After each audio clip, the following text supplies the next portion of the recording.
After going down in the 2024 Grand Final, the Sydney Swans were very disappointing in 2025 under new coaching of Dean Cox. And didn't he feel the pressure?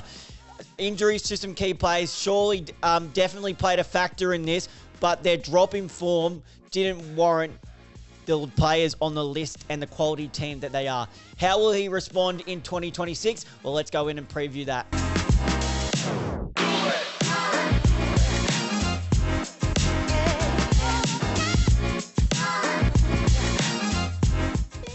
Hello, everybody, and welcome back to the Up the Guts channel. Yes, we're continuing our season previews. The last final teams today is the Sydney Swans, and we've already done the other teams in alphabetical order. So if you haven't already seen it, make sure to go ahead and watch those videos after this video. But as I mentioned, we're talking about the Sydney Swans, and didn't they have a fall and dip in form? Understandably, they had some injuries to some key players, the likes of Errol Goulden, just to name one, who had a massive impact on the way they moved the ball forward. And they had no one really in the key defensive stock as they tried to play Tom McCartan as a forward at the start. That didn't work. But then they had no one really down forward with Logan McDonald, who had his career best season in 2024, suffering an ankle injury that ruled him out of the entire season. That left the job down to Joel Amartey. Hayden McLean was down there a little bit. They ended up trying to play Aaron Francis as a key forward. They tried to play Joel Hamling as a key forward at times, and it just didn't seem to work. Finishing 10th, Dean Cox felt all the pressure coming into him, and how he respond? Well, he fixes both ends of the ground with some good players. One not as notable, but one is a massive one, and that's the key forward stock. He goes in and fixes that straight away by getting Charlie Curnow, one of the, if not the number one key forward in the game. Ball means, yes, he had a down year in 2025, but we know the relationship with Michael Voss wasn't there towards the back. He's expressed that since. He's still only 29 years old, played 149 games for the Carlton Football Club, kicked the 313 goals, was the back-to-back All-Australian 22-23, also won the Colemans in those years. Played 18 matches last year and still kicked 32 goals, 1.8 average, but that is so much lower than we are used to of a Charlie Curnow and 5.9 marks. Let's compare it to the three previous series. So let's start off with 2022. 2022, he played the 22 matches, kicked 64 goals at a 2.9 goal average per game and averaged 5.7 marks. 2023, 26 matches, 81 goals at 3.1 goals a game and 6.9 marks. 2024, 21 matches, 57 goals, 2.7 goals average a game and 6 marks. So when I look across here at those stats, while the marks were there, so 5.9 in 2025, 5.7 2022, 6.9 23, 6 and 6 in 24. The marks were still there last year, but it was just the goal return, only a 1.8 average, where the other 3 years were either high twos or as we had in 2023 was 3.1. But we know what a quality player Charlie Curnow is. And he could absolutely fix the problem down in that forward line, especially when he's having the likes of Errol Goulden, Chad Warner, delivering the ball inside 450. You got Nick Blakey steaming off the half-back line, delivering the ball into Charlie Curnow. Imagine that. He did not ever get that delivery at Carlton. Nowhere near the likelihood of a Errol Goulden, who's arguably the best kick in the game. Then you got Chad Warner, who is one of the highest rated inside 50s kicks in the game. Often gets the ball inside forward 50. And you got Nick Blakey, who just steams off it like the Lizard does. Has that little waddle in his run. I absolutely love the Lizard. But imagine those players kicking into him, and not to mention Isaac Heaney. But I imagine it'll be more the Goulden and the Warner we're looking at delivering the ball to him. Heaney will then also push forward to help Charlie Curnow. It'll be interesting to see if that means Isaac Heaney plays a bit more time purely as a mid now that he doesn't have to spend that time forward. But I imagine he'll still spend a lot of time forward because that's where he is really, really dangerous as well. So Charlie Curnow, a massive tick there for the Sydney Swans. As we touch on some other ends, Noah Chamberlain was brought in for the Category B rookie. Billy Cody was the number 42 draft pick. Liam Heverington, a Category B rookie. Max King, not to be mistaken by St Kilda's Max King. This is a different Max King, was the pick 49 and also from their academy. Another academy pick, Harry Kyle, went pick 14. Javan Philippou, the younger brother of Mateus Philippou, went to them with pick 35. And then we go over to the other two trades that happened. So Malcolm Roses Jr. came across from the Gold Coast Suns, and I actually do rate Malcolm Roses Jr. as a small forward. He's 24 years old at the moment, was a academy pre-selection in the 2019 draft, managed 49 games for the Suns and kicked the 46 goals. Only played the 4 matches in 2025 and only kicked the 1 goal. Compared to his 3 seasons, we can definitely see it at the start of from 22-23. He was putting on more games, but then 24 his total games went down and it continued to go down 25. So 2022, 15 matches and 14 goals, just under a goal a game. Solid as a small forward. 2023, 19 matches and 19 goals, a goal a game. 2024, only the 7 matches, but 12 goals. 12 goals a game, just under a goal and a half a game. So when Malcolm Roses plays, I actually do rate him, and I think he'll complement the likes of Tom Papley as he gets older. We know Braden Campbell's down there as well. I really rate Braden Campbell as his kicking ability, but I'm yet to see him rip a game apart, so I don't know what type of player he is. He's an elite kick, we know that, but I don't know what type of player he is. But I'm more looking at the Tom Papley. Malcolm Roses should be able to complement him pretty well, I think. And then we go over to one of the unluckiest players in the Hawthorns list, and that is Jai Sarong. Jai Sarong was obviously the brother of Caleb Sarong, picked 53 in 2021 draft. Obviously, he was limited too because he did have a health scare, which thankfully he fought through. Only 22 years old still, only played the 10 games for the Hawthorns, but he was back-to-back in the VFL Team of the Year.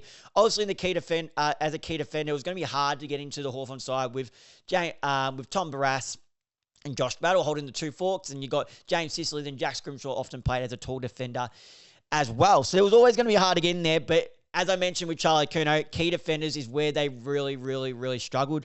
Last year, the Sydney Swans often having to play Lewis Malikin as the number 1 key defender, which is it is not ideal. So now you can play McCartan and Sarong by all means has been absolutely tearing it up in preseason. I know it's not one to go off by, and you can't really follow that until the games are being played. But he is a quality player. Back-to-back VFL Team of the Years. He literally just couldn't get in the side because he's fighting with two All-Australians there. I believe Tom Barrass is an All-Australian. Well, Josh Battle was an All-Australian last year, and then Tom Barrass, another one of the best key defenders in the game as well. So hopefully Jai Sarong can go well. Now we head over to the out. So Jack Buller was traded and heads off to the Collingwood Football Club. Was the pick 15 in the 2013 mid-season draft. He's 24 years old. He goes to join the Pies. Only saw him for 10 games and 11 goals, but looked like he's one to build with there. So good luck to Buller at my Pies. Hopefully he can tear it up. I'm hoping he can tear it up. Then we also had Ollie Florent, which was rumoured to be part of the Curnow deal, but in the end was not part of the Curnow deal. He was traded, I believe, for a future third. Here we go. Was advised to explore his option, was traded for a future third. Yeah. So he was a pick 11 in the 2026 draft. He's 27 years old, and he played 184 games and kicked 51 goals for the Swans. Often played off that half back line, known for his run and carry. 2025, he played the 16 matches, averaged 15.2 disposals, and kicked the 2 goals. This is significantly down from the 2024 season where he played all 26 matches, averaged 20.2 disposals, kicked the 7 goals. So we see less games were played and less disposals often left out of the side as well. So hopefully he can pick that up because it's definitely a spot that Carlton needs someone who can kick off that half back line because it looks like Adam Sars is getting older, isn't giving that same run. Hopefully, I know this is not a preview season, but I'd love to see Ollie Holland stay at that half-back line for Carlton. But we're not talking about Carlton here. We've already done that. So if you are a Carlton fan watching this, make sure to go ahead and go to the channel, click on videos, and go to the Carlton one as well because we have done that one as well. Another one that left was Robbie Fox, 105 games for the Swans. Picked as a defender, picked 34 in the 2017 rookie draft as a 23-year-old. He is now from Coburg. He was picked up from. He's now 32 and he has signed with the Tasmania Devils. So he will go around again. Be interesting to see if he goes. I'd imagine so. He'll play this year when they play in the VFL. He'll probably play in the inaugural season, but I'd love to see if he goes on after. Is he just there for the inaugural season as a leader? I imagine that's why they picked him up as a leader down in that back line for the younger players when they start drafting them through for their first season. It's not far the Devils coming in the competition. Aaron Francis, another one. I know regular and former co-host of the show, Connor, mad Bombers fan, absolutely is distraught or what's the right word I want to look for? He is annoyed the fact that Essendon took this guy at pick 6 in the 2015 draft, had all the capabilities in the world to be an elite intercepting defender in the competition, but just never delivered. Let's admit it. He was a dud. He flopped. So he ended up playing 84 games, 54 of them for Essendon and 30 for Sydney. But he was taken with pick 6 in the 2015 draft. Now, let's go over to the 2015 draft. Let's quickly have a look. We'll go over the top 10 and see who else they could have got with that pick. Let's have a look. 2015 AFL draft. Okay. As we load this up now. Pick 1 was Jacob Wiedering. Pick 2 was Josh Shackey, another one who didn't do it well. Pick 3 was Mills. Pick 4 was Oliver. Pick 5 was Parrish to the Bombers as well. Pick 6, Aaron France. So let's have a look at some notable players they could have had, especially in the top 10, top 20. Pick 7 was Jacob Hopper. Would have been handy as a midfielder. Cal Marchi, pick 8. Sam Wiedemann, who eventually did go to the Bombers and then was delisted. Harry Mackay, key forward. Wouldn't have been too bad either. Wayne Malira was 11. Do you know who pick 12 was? A guy by the name of Charlie Curnow. So that's who the Bombers missed out on. But then he was traded to the Sydney Swans and then just didn't fire a shot there either. We thought maybe he was going to be one of those ones who goes across to a new club, finds a new home and flourishes in that. It just didn't happen, unfortunately, for Aaron Francis. So he finds himself out of the system at 28 years old. And then we move on to the next player who was part of the Charlie Curnow deal, and that is Will Hayward. And I rate Will Hayward as a player. It was him and 3 future first-round selections over to the Carlton Football Club for Charlie Curnow in the end. Alongside Florent in the same draft, he was the pick 21 in the 2016 draft, also 27 years old. He's played 184 games and kicked 229 goals. 29 goals from 20 matches in 2025 compared to 41 goals from 26 matches in 2024. So not that much similar in goals per game average there. Last but not least was Ben Patton, 27 years old. He was delisted.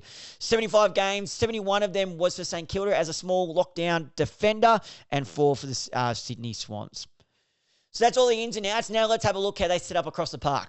All right, key defenders. They got obviously Jai Sarong, Riak Andrew, the younger brother of Mac Andrew, we're yet to see at AFL level. William Edwards, Joel Hamling, we mentioned. Tom McCartan's now listed as the key defender, and that's where he'll stay. No more swinging him forward. No. Tom McCartan is a key defender. Patrick Snell and Lewis Malikin. Defenders, we go over. Harry Cunningham a really good, reliable lockdown defender. Callum Mills is now listed as defender, and that's where I like him playing off that half-back line. It's where he won a rising star. It's where he plays his best footy. I know he's an all-Australian midfielder, but at this point in career, you're just rolling with Heaney, Warner, Rowbottom, through that midfield at the moment, and there's definitely someone I'm missing, and Goulden, as well, on the wing, or he can also go inside. So keeping Mills at half-back. Sam Wicks last year made the move as a lockdown defender and played a really good game, absolutely shutting down Nick Watson. So there's another lockdown defender. Nick Blakey, we know, I want to say 2-time All-Australian, definitely one. It was last year after halfback, running halfback. Dane Ramby seems like he's been around forever, but he continues going. Riley Bice, we saw a little bit of, looks pretty good off that halfback line. Harry Kyle and Matt Roberts is pretty good off that halfback line as well. Then we get over to the midfielders. Chad Warner. Probably a little bit down last year compared to his 2024-2023 season, so looking to up that level a bit more now. Isaac Heaney, another great season by him. James Rowbottom, tackling machine. I'd love to see Rowbottom up his disposal, so that's only one knock on him. Angus Sheldrick has so much talk and promise with him that Chad Warner's come out and said he's developed his outside game when he was purely known as an inside player, because inside players tend to struggle a bit more in today's game, so he's developed his outside game. So we'll see if that is put on show during the season. They could talk about up as much as they want, but until we see it on game day, is when we can believe it. James Jordan, as that tagger, also can play half forward as well. Javan Philippou, we'll see if he gets a game early. Is it Javan, Javan, whatever. Errol Goulden, we mentioned. Billy Cody, the new recruit. Justin McIndooney, even playing off the wing, but also went inside, and I did like him, was inside, had some good breakaway speed from stoppages. Corey Warner, we saw a few times as well, obviously the brother of Chad.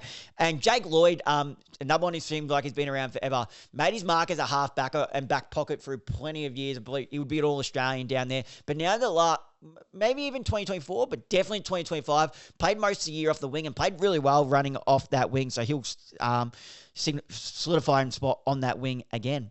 Rucks, just the three ruckman. Brodie Grundy now. I'm worried if Brodie Grundy goes down because I don't have faith in Peter Laddams as a number one ruckman. As a backup ruckman, sure, but I don't have faith in him as a number one ruckman, so they'll have big problems if Brodie Grundy goes down. Maybe these new rules will help Peter Laddams, who looks like to be a more mobile type of ruckman who likes to get his hands on the ball, not just all about the taps. So we'll see with that. And William Green, we're yet to see at AFL level.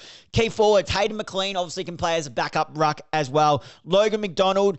Now, look, the talk about Logan McDonald, he's been trialled as he's played at all ends of the ground during this preseason. It'll be interesting to see if they trial him, keep him at full forward, or they take him to centre half back. So that'll be a watch there. Charlie Curnow, we mentioned, Joel Marty, Liam Heberton, Noah Chamberlain, the new draftee.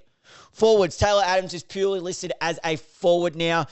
Jesse Detoli, I don't think we have seen yet, maybe a couple of games. Malcolm Rose, as we mentioned, Tom Papley, we know what a little pest he is and loves a goal. Braden Campbell, we mentioned. Ned Bowman. Caden Cleary, we saw a bit, was pretty good. And Tom Hanley, I want to say, how you pronounce his last name, was pretty good as well. All right, that's how they look across the park. Now let's get into highlighting a couple of players going into the season. Let's go. All right, my lookout for now, I could go basic and go Charlie Curnow. Like I said, I could have gone basic and gone to Siwang and Malira, but I didn't. And that's what I'm doing here. I'm steering away from going from basic, and I'm going for the redemption story. I'm going for lookout for Jai Sarong. Jai Sarong, when he has come up to AFL level, has shown he can mix it with the big boys. He is very much handy. He's coming in finals games when they need him to, and he's definitely played his role. Back-to-back VFL Team of the Year, back-to-back VFL Team of the Year in that key defensive stock. Now he moves to a new club, looking to spend more AFL level time, game time.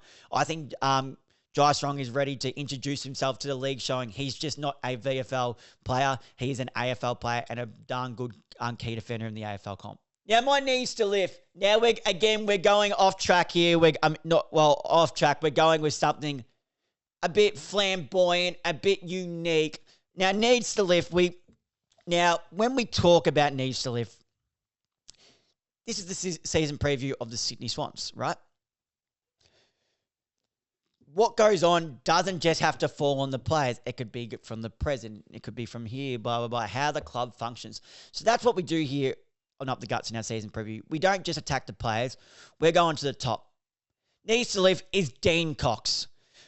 I get it. Dean Cox is only going into his second season, but he has been assistant coach at the Swans for long enough now. He's shown how John Longmire did it. He's spent enough time with these players. He knows how they play. The fall-off that they had in 2025 cannot be justified. I get it. You didn't have Errol Goulden. You struggled with key defenders, but you were just in a grand final in 2024. For God's sake, you still had Isaac Heaney and Chad Warder running through that midfield. You had Brodie Grundy, who was one of the top rucks in the comp, still there. And you couldn't even make finals. Especially towards the start, they started bringing it back towards the end. Some of their performances was disgusting. And it got to a point sometimes, if Isaac Heaney wasn't pushing forward kicking goals, who was?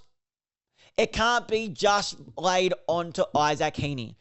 Other players need to stand up, and Dan Cox needs to lift in his coaching, because I thought some of even his coaching moves were questionable. Tom McCartan's not a forward. Come on now. He's not a forward, especially when you're key defenders. Tom McCartan has the potential to be an All-Australian key defender, okay? And especially when he goes down, so he's playing as a key defender, and he's probably the only real notable, solid key defender down there. Lewis Malkin does his job, but he's not your being able to play as your number one key defender. Maybe they thought Joel Hamling would have filled that spot. But if someone is that good down in the key defensive spot, just leave him there. Don't mess around. We've seen this with so many times over the course of the years with plenty of coaches. If a player is set, don't fiddle around with them. Just leave them there to play their game and keep doing what they're doing. So Dan Cox, 2026 season, You need to get back into it. You've got Charlie Curnow now, someone to kick to, top 4. That's where you need to be. Dan Cox, you need to leave from 2026 season. Now, where do I think the Sydney Swans will finish in 2026? I don't think they will, again, be missing finals, so you can scratch that out. They'll be up there. They'll competing, and I've got them finishing top 4 or 5th to 6th at the lowest. Let's face it, they're going to be their finals. They're not going to leave it up to wildcard round to make an impact. They're going to secure themselves a final spot without going through the wildcard stages. They're got too good of a side to do it. Charlie Curnow up there now, Isaac Heaney, Chad Warner, Errol Goodin, Brodie Grundy, you name it, through that midfield. They've got all the tools. Now they just need to put it together and work as a unit, and they can be a threat in 2026. Well, there you have it, guys. That is my 2026 season preview of the Sydney Swans. Thank you for watching along. And if you did enjoy this video, make sure to leave a like and comment on it, because I've seen that I've heard the algorithm for likes and comments has been really, really helping channels reach out to more people and get some more views. So please, I can't stress enough. Please, if you do enjoy it, leave a thumbs up on this video, as it will help. And I can provide some more content for you moving forward as well. Make sure to hit that subscribe button as well. If you don't have time to sit down and watch this whole video in whole, and you'd rather listen, and you don't have YouTube Premium like some people, good news to you, this also will be available on audio via Spotify and Apple Podcasts. So if you're one of the audio listeners now listening in your ears, make sure to leave a like and comment on this episode. Hit that follow button. Turn the notification bell on so you're notified whenever we upload. Share this off to a fellow Swan supporter or someone who's itching for the footy season to be back. State of Origin this Saturday. How exciting. And please, guys, remember, most importantly, leave a 5-star rating on the show if you have enjoyed this episode or any other episodes in the past, as that does help push the show out there to new listeners. Thank you guys for watching and listening along. And until next time, I'll see you guys then.